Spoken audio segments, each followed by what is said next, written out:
All right, guys, we're so back. Haven't done one of these in a while. Shout out Dan. 3 trade targets for every NBA team. Honestly, this just gives me a reason to talk about every team. We start with Atlanta. We got Giannis, Zubac, and Trey Jones. I'm going to talk about the Hawks while there's not a picture of the Hawks on the screen. So I know that most of us have done the Giannis Hawks spiel at this point because they've got the Bucks picks. Is there anything actually linking the Hawks to Giannis? I mean, we all know the AD stuff is out there. I mean, I'm pretty sure there was a report that said that Atlanta is not going to trade the Pelicans pick. I mean, they're most likely going to get one of Peterson, Boozer, or DeMonsa. I have to imagine most front offices would just take that route because it's just such a cushier position to be in. And that's just that pick. That doesn't even take into account all the other stuff you'd have to give the Bucks as well. There's like no rumors of Giannis and the Hawks besides people just theorizing. Now, Zubac, on the other hand, you can't have Zubac. The Celtics are going to get Zubac. Maybe. I mean, the Clippers, Zubac went down, and then Niederhauser took some minutes at the center spot, and then Kawhi started making every shot and stealing everything on the court, and now they're winning games again. We should remember with Atlanta, they don't have their pick. They got the Pelicans pick, not their own pick. Just remember that with any sort of anything you want to imagine with them. Next up, my Celtics. Did any of that make sense? I don't know. Day'Ron Sharpe, Ayo, or Duop Reith. I mean, you're speaking my language with Day'Ron Sharpe. The numbers would tell you that Day'Ron Sharpe is like quietly amazing. Bunch of offensive rebounds, bunch of assists. I'm seeing the Sixers game where he's at the top of the key and they're running two-man game with like him and Noah Clowney, or he's just doing like general DHO stuff with like MPJ. The defense is way better when he's in the game. Granted, the Nets defense has just been good now for like a month. I would love if the Celtics got Day'Ron Sharpe. I will say, if you're not aware, and it's fine if you're not aware, Luka Garza, they've been giving him minutes lately because Missoula's getting all wacky with the role player minutes right now. You don't really know who's playing night to night. Garza's been good. It's like offensive rebounds and threes and just playing really hard. Now, am I as confident in Luka Garza in the playoffs? No. But this goes to show that, like, look, my dream pickup for the Celtics is obviously Zubac. I've said that enough times on here or Twitter. But even somebody like Sharpe would be great. It's just if I'm the Nets, I don't know. I mean, at a certain point, you just got to hold on to your good young players, I feel like. I would also love Ayo as well. Now for the Nets, Cody Williams, Jeremy Sohan, or Jaden Ivey. Yeah, so we're going with the guys who just haven't totally hit right now. I mean, listen, you put Sohan on what the Nets look like right now defensively, with Jordy Fernandez's just rotations, communication, the whole thing. They could actually finish the season like, I don't know, 11th in defense or something crazy if the front office doesn't do a stealth tank in the last whatever games. The last game I saw from them, they lost to the Rockets in like 5 minutes in the second half. It was just they missed transition 3 the other way like 5 straight plays, but that's fine. As far as Cody, I mean, he did just have like 18 versus the Clippers, but my general feelings on Cody Williams since he showed up was he just doesn't kind of do much out there, man. And then for Jaden Ivey, I mean, if we're talking MPJ with how he's been playing for the Pistons, it's something to think about. Now the Hornets, Keon Ellis, Gigi Jackson, Keon Ellis, or Time Lord? I think Keon Ellis is the exact type of guy the Hornets could use. You know, Con, LaMelo, and Brandon Miller have actually played some games together recently. They got a positive point differential. It's just because of the offense, but hey, we'll take that. Honestly, like the biggest thing the Hornets need is, of course, everybody to be healthy and development, chemistry, and all that stuff. As far as the roster goes, I feel like they need their own version of like Aaron Gordon. And no, I don't think Miles Bridges is that. If it's not going to be that, then at the least, like just get 3-and-D guys, just smart IQ, ball movers, defenders who can make open shots. And Keon to be that exact type of guy. Are some of these like too niche for YouTube? I don't know. The Bulls, Derek Lively, what the hell? Peyton Watson, I mean, that's just not happening. Derek Lively, Justin Edwards. There's no way Derek Lively is like, that's not a possibility, is it? I mean, I get it. Like he had the second season from hell, or the third season, my bad. Now, I will say with Bulls fans and Vooch, it's been funny to see like the general take being like, get Vooch off of my team, but then there's the occasional like, Vooch is the only adult in the room on this team as well. I mean, the Bulls are 24th in defense. Finding some sort of defensive five who, for whatever reason, has fallen a little bit out of sorts with the guarantees of the future with their team, like, yeah, you should totally consider it. I don't really think we're there yet with Derek Lively. We're thinking about like Kobe White and the Wolves and all that. Like, if you could get Berenjay, if you're the Bulls, which there's reason to want to hold on to him pretty tight if you're the Wolves, but like, that could be a possibility. Who knows if anything happens ever with the Bulls. Next up for Cleveland, we've got Herb Jones, Kenny Hustle, and Jalen Clark. Yeah, I wonder how Jalen Tyson's development throws a possible monkey wrench into another wing that the Cavs might want to get, but I mean, we all understand the value of Herb. Yeah, Herb's missed games. I think he's missed like 7 in a row as I do this, but the constant searching for the awesome defender who you can put on somebody like a Halliburton at the risk of giving Cavs fans PTSD. The problem here is, like, there's just no way for the Cavs to get Herb Jones because the Pelicans are going to want picks. The Cavs do not have picks to trade. Okay, actually, I just checked. Cleveland's pick situation is a little more open than I thought it was, but it mostly just opens up like many years from now. I don't know. Now for Dallas. What is it? Jared McCain, their own picks, and then Jared McCain. So the 27 and the 28. This one, the 27 is Charlotte. And the 28 is OKC, because of course it's OKC. If I'm either one of those teams, I don't really know what Dallas could give me that would make me give you your pick back. Like, it's probably nothing. Anyway, as far as Jared McCain, so I know this is a Dallas section, but with McCain, if you're not aware, there's a bit of a restlessness, if that's the word. I mean, Sixers fans have been mad for like 10 years now, but there's a thing between McCain and like how much he's being used and how much Nick Nurse is playing him and just how he's being used when he's on the court as well. And there's a chance that it's just a non-issue. You know, he was out for so long and all that stuff, and now VJ is in a similar position, all that stuff. The more concerning thing is, could this be the first sign of the Jared McCain Sixers era might not hit the way we all envisioned when he was going crazy in those like 10 rookie games? And I remember seeing a tweet where it was like Brunson in a Mavs jersey and Halliburton in a Kings jersey, and it was like Jared McCain, unfortunately, is the next one of these. I don't know. We're going to see what happens. But if you can steal Jared McCain, yes, you should do it immediately. I know he hasn't been good, but if I could take the swing, I would do it. I don't care what it looks like right now. And that's really what this is for Dallas. It's just getting the other star on Cooper's timeline. We're hearing all the AD trade stuff. Like, it's not their one and only chance to get a running mate with Cooper, but it could be with this year's draft pick. They still have Kyrie for some amount of time whenever Kyrie comes back here. Now for the Nuggets, where the injuries just keep on keeping on. Like, now it's Valanciunas, like it's JV, Jokic. You manage a sigh of relief given that it looked like it possibly could have been way worse than it was. Gordon, Brown, I mean, good luck Jamal Murray. Anyway, Io, Champagny, or Jalen Smith. Yeah, I don't think any of these are happening. I don't think the Nuggets have the assets for that, but the idea of just like a small contract and whatever second rounders they can move for just another serviceable big guy, so it's not just Deron Holmes and Zeke Naji for your big guys. I could see it, but it's not going to be anything that makes a splash. The Pistons, Trey Murphy, Markkanen, and MPJ. So I just got finished watching the Pistons game versus the Heat. They had some life at the end of the game. Asar had a bad turnover that basically killed the momentum, but late first quarter, they take Cade out of the game. Miami goes on a 14-0 run. Beginning of the second half, they go down by like 20-something with Cade in the game. I'm remembering plays of like Duran trying to take like Jovic or Bam one-on-one, unable to score. One real bad play where Asar is so wide open from three, and he actually is like, I don't want to shoot this, and so he turns it into like this contested drive with a bunch of guys all over him. And I'm just like, man, this team is awesome. The physicality, the defense, Cade, everything. But getting somebody like an MPJ or a Trey Murphy, like, yeah, I mean, the Pistons are probably the one team in the league that should seriously consider overpaying for Trey Murphy III or MPJ. Or Markkanen if the Jazz would do it. Don't get me wrong, there is a number of picks that you should not go beyond, but, I mean, dude, he's like 27 a game right now, doing more off the dribble, more as a passer, 63 true shooting.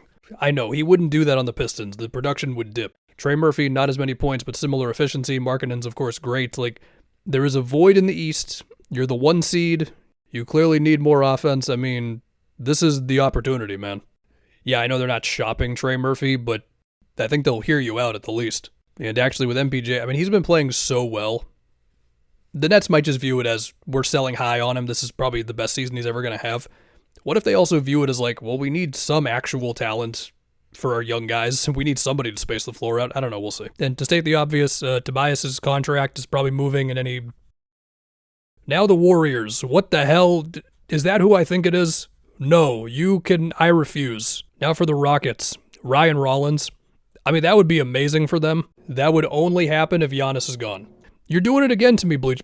No, they're not. No. Peyton Pritchard is not. How dare you? And then Cam Spencer. The Rockets are not going to trade Shepherd. Also, I don't know if they want to pair up Shepherd with another guard who teams can attack. So, because I've seen people theorize, like, could they go for CJ? I don't know if Udoka would be super up for that defensively in the playoffs. Which is why, like, the Trae Young stuff, like, it's not happening. I mentioned them briefly in the last video. I should have just said that's not happening. Unless it does, I don't know. I actually think Rollins would be, like, so amazing for them. It's kind of crazy. But again, if Giannis is not gone, it's not happening. The Pacers. Zubac, Yves Missi, or Mobo. Yeah, we all get it with the Pacers. They need a 5. Similar to my Celtics, I think they understand the odds of them getting another center who can shoot threes and just really open up the floor, the odds are pretty low. Like, there still are not that many centers who shoot threes like that. But can it at least still be somebody who has that, like, passing DNA, the quick screens, and then get out of the play DNA to, like, keep the defense moving and just not have us be that slow of a team, I guess. The other question, too, though, is they don't really have a contract that is tradable for a guy that doesn't really matter on their team, so that's another thing they got to figure out. The other thing, too, of course, is they're not trading this year's pick. For the Clippers, we have their own picks in 26 and 27. I can't imagine that happens. MPJ, I mean, they're not going to move any of their own picks. And Terrence Shannon, yeah, sure, why not? I mean, we all get it with the Clippers, man. They pretty much are who they are. They can make moves on the margins, but unless they're going to go in a totally different direction, but they've won some games lately. Now we got the Lakers. Herb, Dylan Brooks, and Time Lord. Yeah, that rumor about them being interested in Dylan Brooks was very funny, but it's just not happening. The Suns are not going to move him. Yeah, it just comes down to the price. I mean, the Lakers are already out one future first. They have, like, no second rounders, I believe. So, I mean, you can't lose your ability to make other moves just to get Herb, even if they obviously need that defender. Because similar to Murphy, I don't think the Pelicans are, like, trying to trade Herb. I think they're just open to, if somebody gives us a crazy offer, we have to consider it. Yeah, he's missed games. Yeah, his offense isn't what it was years ago anyway.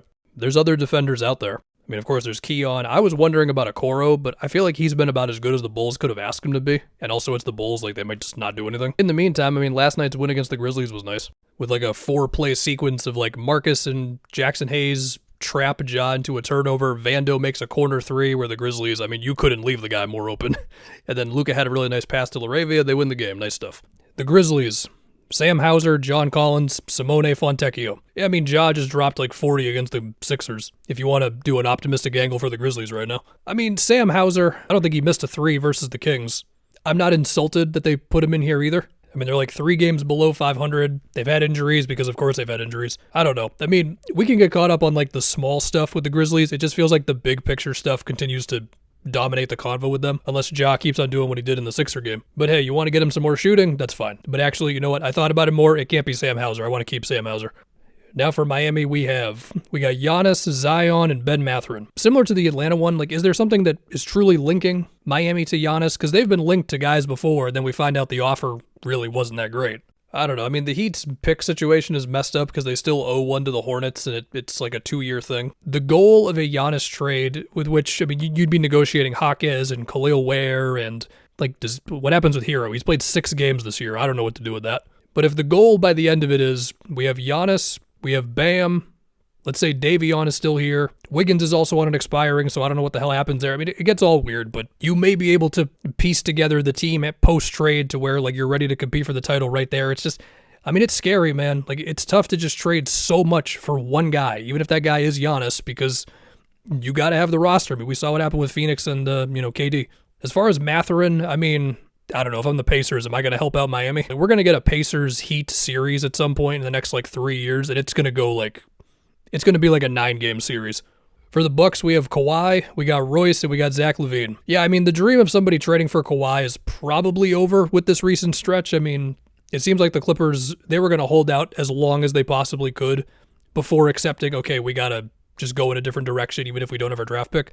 But given that Kawhi is on maybe the greatest stretch of his career right now, like, I don't think that's a crazy thing to suggest, and they've won some games, it feels like that's kind of out. I've already said I don't think Zach LaVine helps the Bucks that much. Like, he'll score, but I mean, they're just so desperate for defense. The Royce one, I think that's like your more realistic type of idea. Royce, he's playing a consistent minutes for just a good Suns team that does not have their own pick. Next we have the Wolves. We got Kobe and we got Dosunmu. We've all seen the Kobe White stuff. I did think of Io for the Wolves as well. Do they want a guy who fits in more to what they already are, which would be Io, another defender, but not the same threat off the dribble? Or do you just have to take on somebody that you're going to have to cover for defensively, but the ceiling as a scorer is just higher? Another team that I'll admit that I've thought of a little bit for Kobe White was actually the Pistons. I don't know if you'd want Jaden Ivey and Kobe White on the same team. The idea being, like, we need another scorer at that spot. Jaden Ivey's just not killing it right now, which is okay. Like, he came back from the injury and everything, but Kobe might just be more of a just plug and play, make shots type of guy. I don't know. Marcus Sasser made some shots in their last one. Now for the Pelicans. We got Moses Moody, Corey Kispert, and MPJ. This season, in about 350 minutes, when Herb Jones and Sadiq Bey are on the court together, The Pelicans defense is the equivalent of like a top 5 defense. So what does that mean? I don't know. So if you could get another defender and have like Alvarado, those two out there, hey, maybe. For all this talk about other teams, could they overpay for one of your guys? Now for the Knicks, what are we doing? Najee Marshall? Najee, Champagnie, Abaji? This is like the perfect amount of niche for me, to be honest. Yeah, it does feel like the last type of guy the Knicks need is just feel good about defensively, and then offensively they've got something, whether it's they make shots, whether they can put the ball in the floor like Najee can. But between, Clarkson giving him some life, Diawora's been getting minutes, Huck Porty's been getting some minutes in there, like maybe it is suddenly a little too crowded. I didn't mention Kolek as well. I don't really know how they could do it. They do have a lot of second rounders over the next few years if you want to care about that. But Najee matters for the Mavs. I don't know if they'd even really consider moving him. All right, now we have OKC. I think my actual pick for OKC would be, I guess, just another option as a shooter if nobody else has it in a playoff game. Or maybe another ball handler, I don't know. They're going with just more picks because, I don't know. The last thing we need to do is give OKC more draft picks, man. Now we have the Magic. It's all just like low-cost shooters. That's about all they can do. They don't have a lot of assets.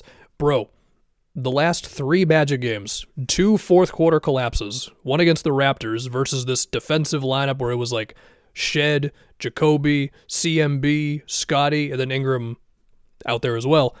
They just couldn't score the last 5 minutes. And then they do it again against the Bulls. And then in between that, they needed a Paolo game winner to beat the Pacers. Now, Paolo has been better in the last few games because, for a week there, it was like, oh my God, is this dude going to be the least efficient, high-volume guy ever or something? Sure, Anthony Black is way better. Suggs, they said he can't wear his headband on his neck anymore. That's rough news for him. They need Franz. I don't know what to do with the Magic, man. Now for Philly, we got what? Keon Ellis, Jay Huff, and Tari Eason. Tari Eason would be a dream. I can't really imagine that one would happen.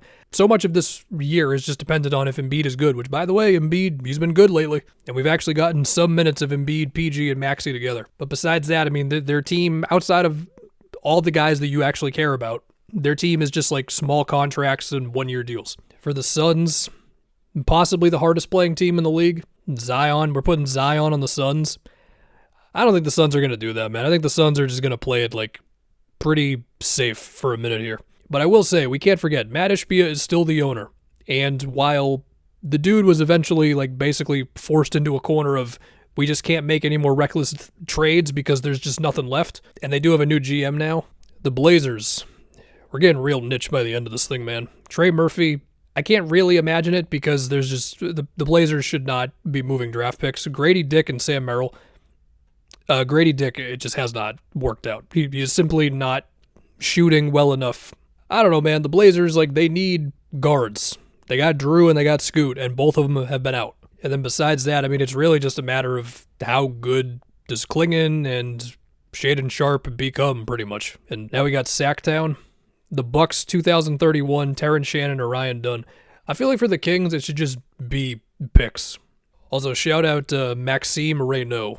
I feel like the end of this is there's not as much to think about. The Spurs, what the hell is the Spurs? Okay, technically speaking, yeah, the Spurs could put something together for Trey Murphy. Jaren Jackson, what are you doing? You're gonna give the Spurs Jaren Jackson? Do you want nobody to score against this team, Bleacher Report? No, really, Jaren has a massive extension about to kick in. He's been scoring a bit more in their previous games, but for the season overall, he has not played up to what that number's going to be. Also, don't look at his rebounds. And so what that means for the future of Jaren and the Grizzlies, I don't think they want to move Jaren. I think deep down they would move Ja if there was a good enough offer.